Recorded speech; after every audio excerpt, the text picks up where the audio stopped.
This week's episode is sponsored by Helio Gas Detection.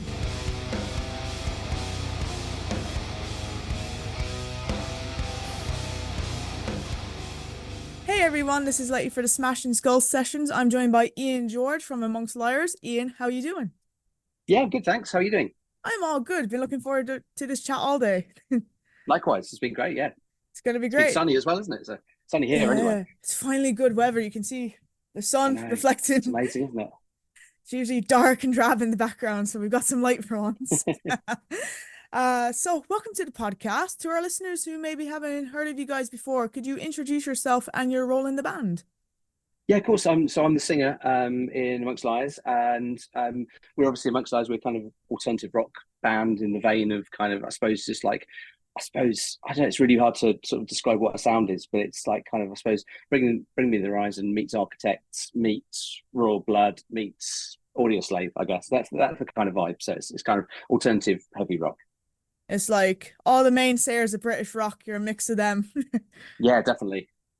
Yeah, I love all those bands that you just listed, so like I'm going to dig this new album. Cool, awesome. So how did the band start? So it kind of came out of it was a bit of a sort of weird one. We started just before the pandemic, actually, which was obviously the worst time to start a band. And we got together in late 2019, early 2020, played one gig and then got shut down for a year because obviously but we carried on kind of writing through Zoom and stuff like that. But the band, I suppose, came out of two bands, and I was in a band from probably about 2010 till about 2018 time, and the other guys and the other three of the other guys were in another band, and we were kind of around the same area, and we actually met and we played a show together when my band was touring. We played at Rebellion in Manchester in 2017 and stayed in touch with them, and then my band sort of fell apart and they lost their singer, and I reached out and said, do you fancy, I saw you lost your singer. It's probably a bit too late now, but you're looking for someone else. And they've been trying a few other options and stuff. They didn't find anyone, and we got together, and it was perfect. So it kind of formed off the back of that, really. And it was just pure luck, I suppose. But then we got together, we met up, we chatted, and we had the same sort of, I suppose, the same theory about everything about bands. We wanted to work really hard and have a sound that we all really liked and wrote well together. And so it just clicked and it gelled, and that was that. And so then we started and we wrote loads. Like I said, we got shut down from gigging from the pandemic for about a year. But then we, over that time, we kind of, did loads of writing. We wrote a whole album worth of material, just kind of, and then as soon as everything opened up again, we recorded it. And then that was that. And how was that one gig before you got shut down for the pandemic? Was it good? Was it promising? Or?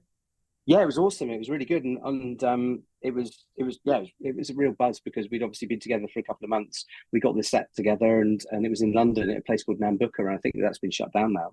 And it was great. It was packed, sold out, and went down really well, which is obviously good for you start a new band if you finish the song and everyone's like that. It's like it's not a good sign, but people went mad for it, and it was great. So yeah, and it was, and then. And luckily our kind of now manager, he sort of was involved with the guys before in the other band, and he turned up to that one gig that we played, and obviously he's our manager now, so we've stayed in touch with him as well. So it was kind of something that was meant to be, I suppose. Awesome. Divine intervention. Definitely, yeah, 100%.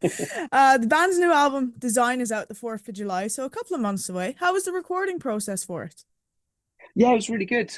Basically, because we obviously put our first album out in 2022, and then after that, we did concentrate on writing as much as we can. So it took about probably a year and a bit to actually kind of write the songs in a variety. We did about 3 sessions. We did one session about maybe sort of 4 or 5 songs, another session about 4 or 5 songs, and another session of 2-3 songs, and then we kind of put them all together and worked that over the time. But it was great. We worked with a guy called Dave up in Red City in Manchester. So we're obviously based in the south of England, but we go up to Manchester to record because this guy's so good. And we love working with him, and he really kind of adds to our sound. So it was just something that kind of just came naturally, and we just wrote, and we progressed from the first album and just kept going, I suppose, which was, it was brilliant. So we're really happy with it. Nice. You rode the momentum. So was there like a big gap? Yeah. Was there a big gap between when you finished the first album toward that? How long did it take you to start writing for the second album? I mean, to be honest with you, we were actually already writing, and what we always continually write. I suppose the recording took a bit of a while. I think, well, actually, not that long. It's probably between the album came out in July 2022, and then we started writing pretty much. We've been writing songs before that anyway, and kind of we've not actually tied any demos down, but we kind of got ideas and things that we wanted to do.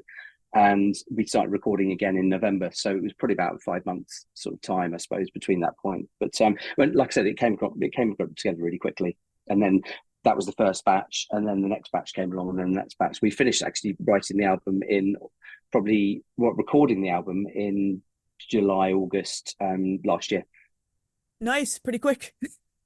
Yeah, it was good. I mean, it's like we blitzed it really, but at the same point, we got a kind of bit of a kind of quality filter on the songs we do. But we've kind of, because we've been both in bands before, and we've had kind of ideas and stuff that floated around. It kind of generally tend to write quite quickly, and we're sort of starting to write the next album already now, which is really good. So Heard it here first. Album is already in the works. It's in the works. Yeah. Messing around with demos today, actually. So yeah, it's all good. Very productive. Oh yeah. You're also preparing for your UK tour, also starting in July. Are you looking forward to it?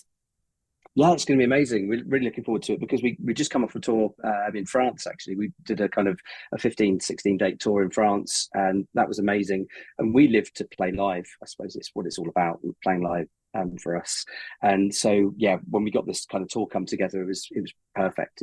It's really good. So we're really excited to go for it. And there's probably about, I think, 7 or 8 dates. And before that, we're going to be doing a kind of a surprise well, it's not a surprise anymore because I've just told you, but we're going to be doing a kind of a surprise acoustic kind of tour around the country and visiting a few fans and people and trying to play in people's houses and stuff like that. So to bring some sort of to deliver albums and that kind of stuff. So yeah, I mean, between mid-June and late July, it's going to be full on all over the country, doing as much as we can. So yeah, we can't wait.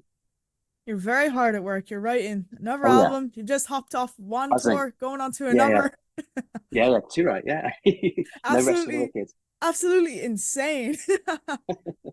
How many cans of Monsters do you drink to keep up? I live off coffee, actually, too much. Well, I don't actually live off. I have 2 cans of coffee. I don't need caffeine. I'm just like kind of one of those people. I have one coffee and I'm like wow.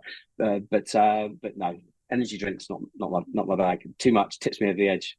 Totally fair. What coffee do you drink? Are you an Americano person, espresso, or? Oh yeah, black Americano. Yeah, definitely black and strong. If you could collaborate with any musician dead or alive, who would it be?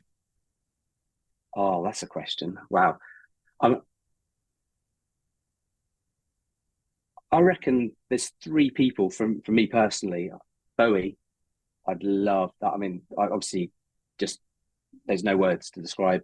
Kurt Cobain, I'd say, be pretty cool.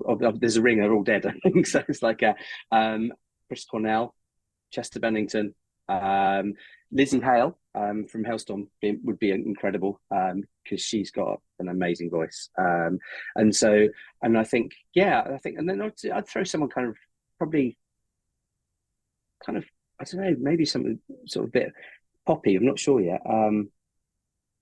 Do something a bit different, if you sort of mean.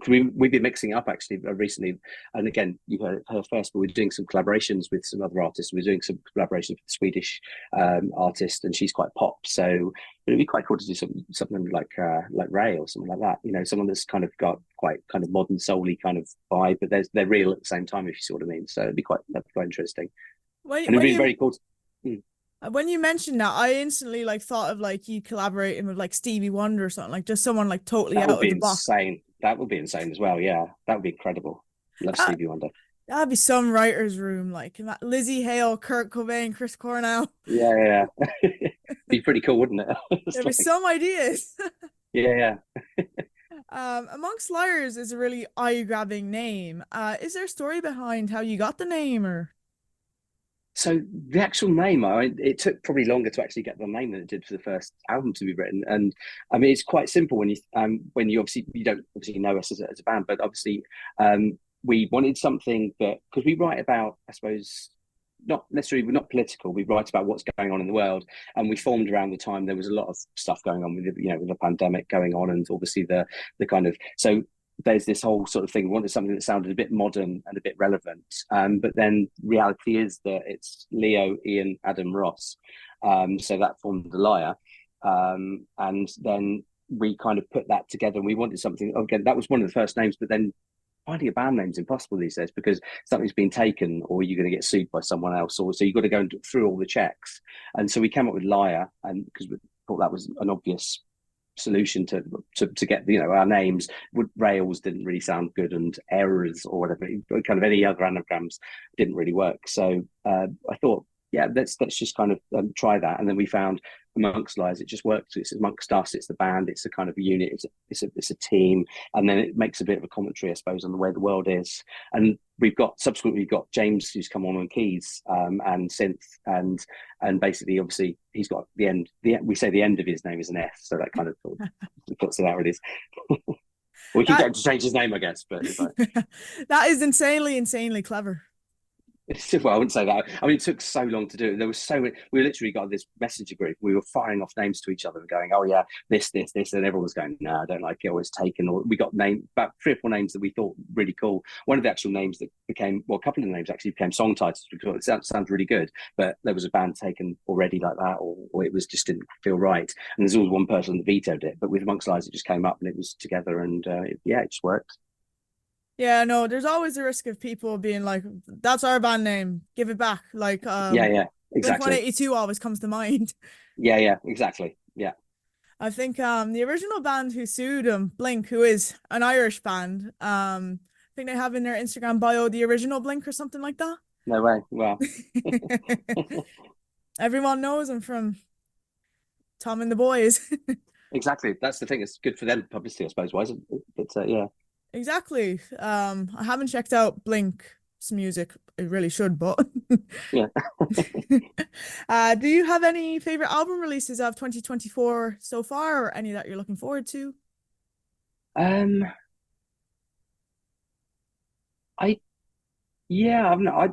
To be honest with you, I'm a bit kind of sheltered at the moment. What's going on? Like, I'm more of a singles person at the moment. Kind of, the latest Linkin Park single came out, which is I'm kind of a bit divided about that. And Bring Me to the Horizon, their stuff come out. That's really cool. The latest Architect single's really cool. In terms of albums, I'm not really kind of across what's going on. I'm so busy at the moment with promoting this band. It's bonkers. I don't get the time to do anything really, but it would kind of get the feeds of singles coming out. But that's it really. I'm not going to say Taylor Swift, but obviously everyone else in the world is apart from me. But yeah. So in kind of I think there's a local band to us called Kid Capici. They put an album out recently. It's really cool, and they're from Hastings, which is just down the road from us. And they've been kind of getting really good momentum. So they're cool. But generally, at the moment, like I said, I'm more of a kind of singles, and the time to actually digest albums is impossible for me at the moment. Yeah, no, that's totally fair because there's so much music coming out. Like Neck Deep Neck Deep and Green Day kicked off the year in January because their albums came out on the same day. Yeah, to be honest, I haven't even heard the whole Green Day album. I'm going to slap my wrist, but the whole in its entirety, I've listened to a few songs off the back of it. But it's like I said, I think that's the problem with music these days. So much coming out, like you said, and it's like you kind of get however many thousand tracks come out every single day, and if you get an album come out with 10 songs in it, they actually get the time to actually go through every single thing and actually listen to it, which is a shame because I used to love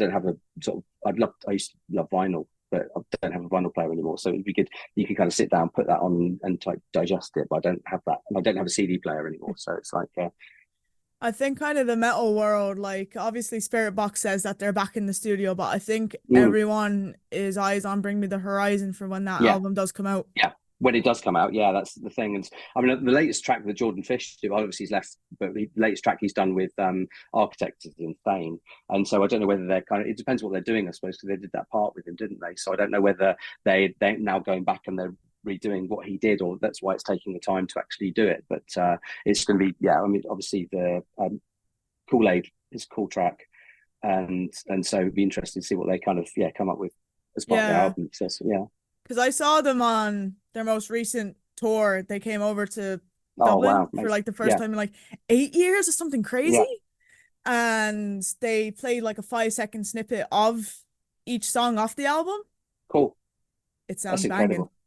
Yeah, I can It's imagine. I mean, it's going to be. I mean, they're the biggest band in the world at the moment in that kind of in that genre, aren't they? So it's like they're insane.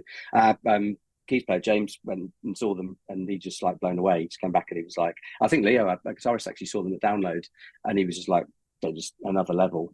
And so yeah, I can't wait to hear what's coming up with, I suppose, from them. I feel like ever since, I guess, kind of the back push they got after Ammo, they've really, really stepped it up. Yeah, definitely. I mean, like I said, they work really hard. They've got a message, and they're just going for it, aren't they? I mean, it's like, and like I said, biggest band in the world of